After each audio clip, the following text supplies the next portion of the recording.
is our model. Say hi, Willa. Hi. Hi.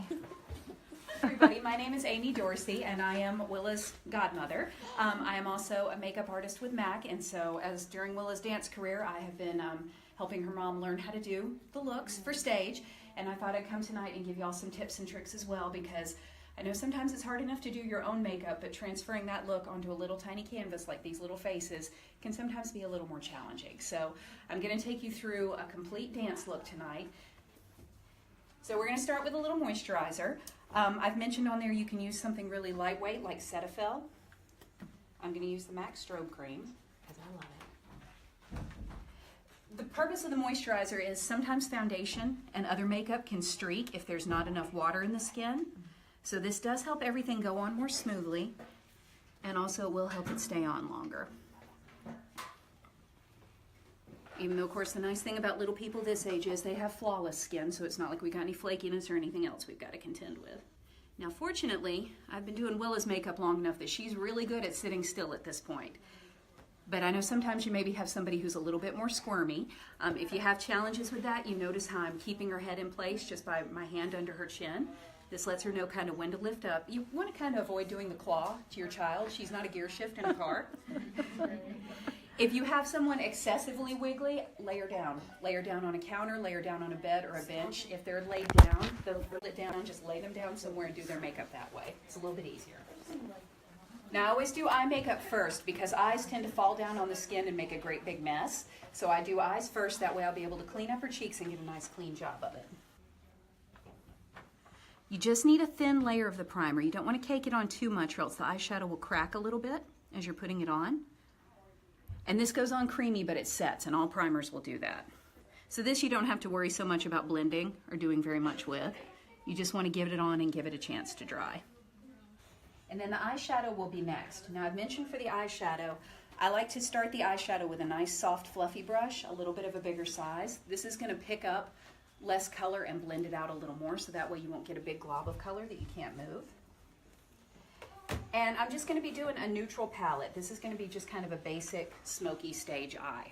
So for Willa's complexion, I'm going to be using just kind of a light beige color all over, something with a little shimmer, a white under the brow to get a nice highlight, and then a good gray in the crease. But I put some shade suggestions on there that would be complexion appropriate. Like if we've got a little bit of a deeper skin tone, the golds are going to be a lot more flattering without being ashy. Black is always the good choice, but you can also use a dark plum in the crease. It's actually really beautiful on deeper skin tones, because sometimes gray can just look a little bit dull. So we're going to do shroom first. All right, chin up, little girl, and shut your eyes. Always lay the brush down where you want the most color, right there in the center of the eyelid. Kind of tap it to place, and then I'm going to windshield wiper back and forth, just like that. Once most of the color's off the brush, that's when you move the brush on up the eye a little bit just to smooth out that edge. Now you'll notice I'm holding the brush kind of far back on the handle. The reason for that is if you choke up on it like this, like you're holding a pencil, first of all, you're going to grind it against her eye and she's going to start flinching because it doesn't feel wonderful. But also that's going to give you a little too much color at one time. So if you back your hand up on the handle, it's going to give you a softer look.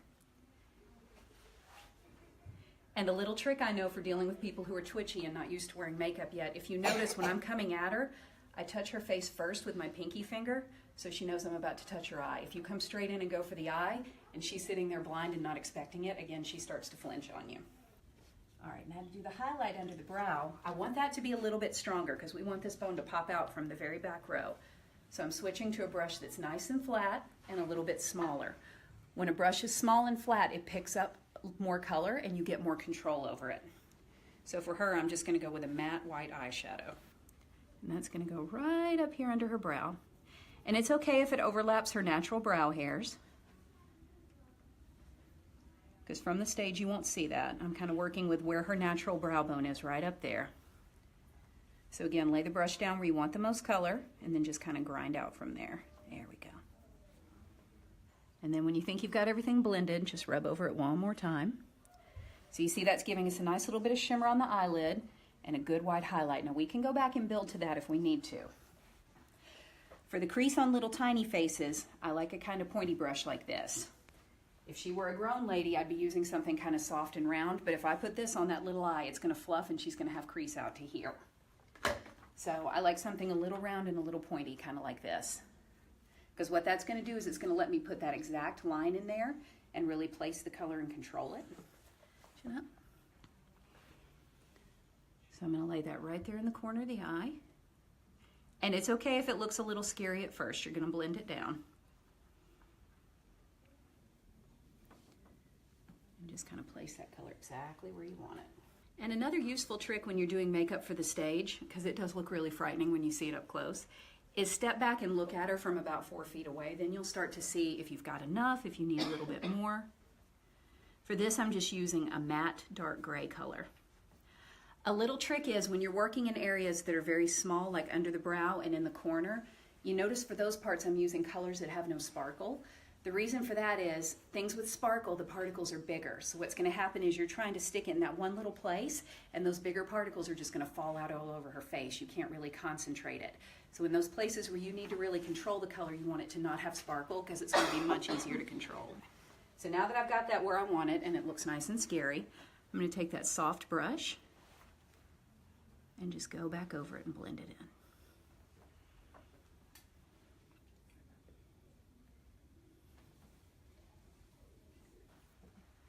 And again, when you think you've blended everything, rub over it one more time. Let's see. Okay. Now for the eyeliner, a little cheat, because yes, you can absolutely do liquid. It looks amazing, but who here has a good hand with liquid and is really awesome? Right, everybody's like, no, I hate liquid.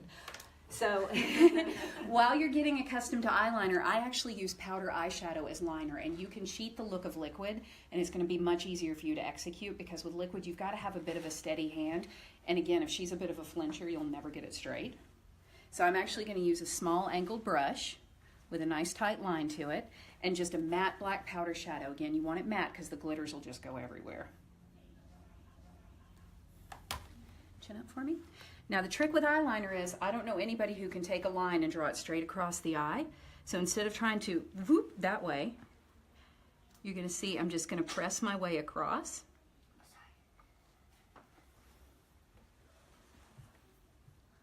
And I didn't try to put the wing on yet. We'll do that next. There we go. So you just kind of tap your way across. And then you can just smooth that over to smooth it in, and then I'm going to bring the wing out. And all you do for the wing, you don't have to worry about, angles, anything. Just take it straight out from the corner, about the one brush width. There we go. And if you make any little skips on it, it's okay. That's the other reason I like powder. It's a lot more forgiving than liquid, because you know once you make that mistake with liquid, you're done. So this is much easier. But open, sweetie, so they can see your wing. Look at everybody. So you see it still gives that nice strong look of a winged eyeliner, but it's a little less frustrating for you to deal with. Okay, now we're going to do the liner underneath. Now who struggles with the liner underneath part, because that's when she starts freaking out on you. Okay. That's the hardest. It is. It can be very, very challenging. So this is my trick when I'm doing liner on people who are really, really flinchy. Okay, Pumpkin, I want you to look up. Find my finger. Give her something to stare at. Find my finger. And you blink whenever you need to. If she fights blinking, she's going to water on you. Keep staring at my finger. But you see, giving her something to stare at helps her stay focused, because if her eyes are just rolling around trying to watch what you're doing, that's when she panics on you. Right? But again, you saw I was doing a tapping motion. I wasn't trying to draw, because if you tap, you can plant it right at the base of her lash, and hopefully do it fast enough, because you got about 3 good taps before her eye's going to freak out on you, and you have to take a little bit of a break. Now I'm going to leave her eyebrows alone for now. Luckily, Willa was blessed with beautiful eyebrows, so I don't have to fill them in, but we are going to need to tame them a little bit because they're having a moment right now. And now we're going to do her foundation. Foundation is the one thing that I highly recommend you go somewhere and have someone match your girl up for it professionally, because otherwise you will spend just as much money standing in the drugstore trying to do this and probably getting the wrong bottle as you would if you just go to a counter one time and have somebody match her up. The foundation I really like, and what I use on Willa, it's called Face and Body. It's water-based. It's great when they're not in puberty yet, because what does she have to cover up? Absolutely nothing. It's just a matter of evening her out for stage and giving something for the blush and the bronzer to go on top of. Because if we try to put color on her cheeks with no foundation on, it's going to streak and it's going to grab. It's not really going to be cute. Start in the middle and kind of blend your way out. Oops. And then we get hair in it. Fluffy because again, we're working on a little face, so you don't want it to be much bigger than her cheek is, or else you're gonna have blush everywhere. There we go. Do make sure the blush is up here on the apples. I know those of us who grew up in the 80s remember putting our blush down here and doing that way and having pink streaks under our cheeks. Don't really want to contour with blush because it does tend to look like you've been burned a little bit. She's a little pinker than I would like, but up on stage, it's going to bleach it out and this amount of color would look appropriate. Although, like I said, right now you're looking a little sunburned, but that's okay. Nice and dark. But this is like hairspray for eyebrows, so it just holds the hairs in place. And you can actually use hairspray on a toothbrush if you want to. I'm just combing this up through her brows so the hairs will stay where they're supposed to. All right. Then we want a little bit of mascara. Because some people think, well, but if she's wearing fake lashes, does she need mascara? She does, because if she doesn't have mascara on, her lashes are going to be poking out under the fakes and you'll see them. So the mascara helps her lashes blend in with the fake lashes. Now with mascara, the trick is the brand is not as important as the brush. You see I've got a nice skinny little brush here because I'm working on a tiny eyelid. If you get something big and fat, like CoverGirl Lash Blast or some of those great mascaras for volumizing, it's going to be all over her face. Okay, go ahead and shut your eyes. Now when you put mascara on somebody else, it's completely different from when you put it on yourself because you're at home in the mirror and you're doing this with your eyes open and everything. She can't handle that. So I just have her shut her eyes. Shut your eyes. Don't worry so much about getting all the way to the base of the lash. The main thing is just to kind of get the mascara there on the tips. And if you get any mascara on the skin, don't worry about it. The trick is you want to let it dry before you try to wipe it off. If you let it dry, it'll chip right off with a Q-tip. When you try to wipe it off when it's wet, that's when it smears and then you've got a mess. Okay, and shut again. And I did get some little mascara boogers on the eyelid. That's okay. Little Q-tip, and they're all gone. Now, before you put the lashes on for real, like this is a set of lashes that's been cut almost in half to fit Willa's eye. The trick with lashes is, shut your eyes, baby. You don't want the lash to be any wider than her natural lash span. If it goes any further to the side or any further to the inside, it's going to poke and be really uncomfortable and make her eye water. So you want to make sure and trim the lash, shut honey, so it fits right exactly just as wide as her eyelashes are. So hold it up to the eye first and measure it and then clip it with a little bit of a scissor. Now the glue that I recommend is the Duo Lash Adhesive with the blue writing on the tube. This has never let me down. I've never had it fall off. I've worn these for as long as 22 hours at a stretch, I think is my record. You're only supposed to wear them for one day, but this has not ever come off, even when I was sweating or at work or something like that, so this works well. Now, if your little girl does have a latex allergy, Duo makes a latex-free version that you might want to get. Now, the easiest way to put glue on a lash is not to take this tube and try to squirt it on the lash like you do on toothpaste on your toothbrush. Put it on the stick of the Q-tip, just like this. So that way if there's a little bubble in there, it doesn't hurt anything. So you just squirt it right up that stick. There we go.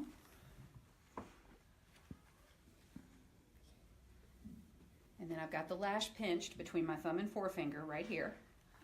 And then we're just going to roll the Q-tip right along that strip. And the glue is white, but it will dry clear. So don't be afraid of it. And it takes it a minute to get tacky and start setting, so you're not going to be able to put it on the eye right away. So you want to give it about 45 seconds. If you're her mother, you can blow on the glue if you need to hurry up the process. I won't do that because, sanitary reasons. I'm just too imbued with it. Okay, so chin up, baby. So have her tilt her head back. Go ahead and shut your eyes. So the trick with lashes is you want to lay down the outer corner first, right at the base of her lashes. And you've got a second, so if you kind of don't get it placed in the right spot, you can kind of wiggle it around. Good, sweetheart. And then you can use a Q-tip or the back of a mascara wand just to gently tap that against the eye. And then if you need to kind of push it down into the top of the lashes, you can. And keep your eye closed.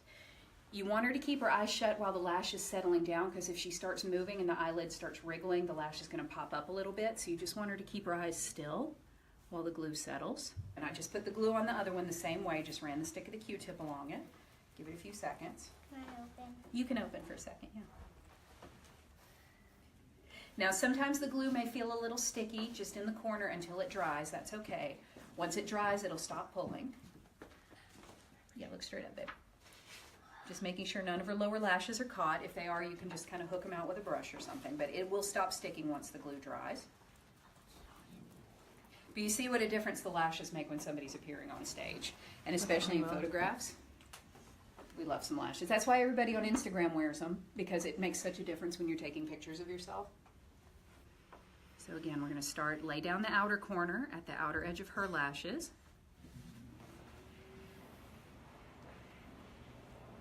And use your Q-tip. I don't do this part with my fingers, because then your fingers will get stuck in the glue and you'll usually pull the lash right back off again. So use something that's not sticky. There we go. So what I'm going to do, because she's got a little bit of glue in the corner, just going to get a little bit of water on a Q-tip. Look up for me. And just clean that out so it won't be uncomfortable while it's still dry. Better? Okay. This one too. That one too? Okay. If you pull down on the cheek just a little bit, it should release the lower lashes. Okay. Now what we're going to do is I'm going to let the lashes settle in for a couple of minutes. I'm going to go ahead and do her lipstick, and then once the lashes are dry, I'll go back and touch up the liner to finish hiding that glue. So I'm doing just a little bit of the primer first. This will make your job much easier. We're going to do MAC Ruby Woo, because of course we are. I love Ruby Woo. It's my favorite too. It's our classic red. I'm going to use the pencil called Brick with it. NYX also has some really great red pencils. Now the trick with lip pencil, and this is also a good trick for you too, we're not going to go in with the little point like we're writing our name on her mouth, just like you wouldn't do that on you. If we hold the pencil on its side and pull it across her mouth, and I'm going to color in her whole mouth with it, first of all, it makes it a lot easier to follow that little shape. But also what we want to avoid is 1997, and we all know what I'm talking about, where you have the liner and then the thing in the middle, right? Chin up a little bit. So again, hold the liner on its side. And you see I'm not using a lot of pressure, just very gently. The primer really helps the pencil go on much, much easier. But this also helps you aim. And you see I've just got Willa just keeping her mouth a little bit open, but also relaxed. You don't want her stretching her mouth into weird shapes. I do like a matte red lipstick because although gloss is beautiful and gorgeous, it also runs everywhere. The more matte something is, the longer it's going to stay on. That's why I like Ruby Woo, because it's what's called a retro matte. It's got a lot of French clay in it, which makes it a much drier formula that will stay put. And you see, because you took so much effort with the liner, it doesn't take much to get the lipstick on. Here we go. Yeah. Pop your lips. Now say something happens. Say she jerks her little head and oh my gosh, now she's got Ruby Woo on her face. I know. What are we going to do about that? Again, those handy dandy makeup sponges. Because the trick is once you get red on there, she's kind of stained. But you just kind of erase it off like that. Then what I'm going to do is take just a little bit of her foundation on a brush and just fix the little boo-boo right there. Because lipstick smearing is always the messy part. There. So you see we were able to patch that up without her going out with a cranberry stain on her face. I want to fill out her upper lip just a little bit more. You can always go back with pencil after if you want to define the shape just a little more. There we go. Okay, pop one more time. And you see I'm just having her pop one time, not roll her lips together aggressively because that's going to spread the red everywhere. So pop and then leave it alone. All right, and then the last step is a little bit of setting powder. I'm just going to use a loose invisible powder, and you actually want to powder her a little bit more than you think she needs because over the course of the day the powder is going to settle down, and by the time she gets on stage her skin will look very natural. So it's okay if she looks a little dusty at first. Let's get a little bit. There we go. especially up on the forehead. That's the part that always looks really shiny when you're on stage, especially if you've gotten any hairspray up there, anything like that, any product. You can kind of powder that down. Okay, so where the highlight's going to go, we want to bring this cheekbone out and pop it. So this is going to go right up here, right in this little area right by her eye socket. I'm using a smaller round brush because, again, little cheeks are smaller than ours. And just put that right up through there. And don't overthink the highlighter thing. It doesn't have to specifically be called highlighter. Like if you've got the light beige eyeshadow that I used all over her eyelids, that would be a beautiful highlighter. Anything that's lighter than her skin and has a little bit of shine can be used to highlight. I've even highlighted people with lipstick before. So if you want to go get something that's specifically called highlighter, you can, but otherwise the eyeshadows I've recommended can absolutely do double duty for this. And then the last step is I'm just going to go back and touch up the eyeliner one time, because although the glue dried clear, it dried with a little bit of a shine to it. So I'm just going to take the black powder shadow, shut for me, and just tap it right at the base of the lashes, just to finish blending them in. Anything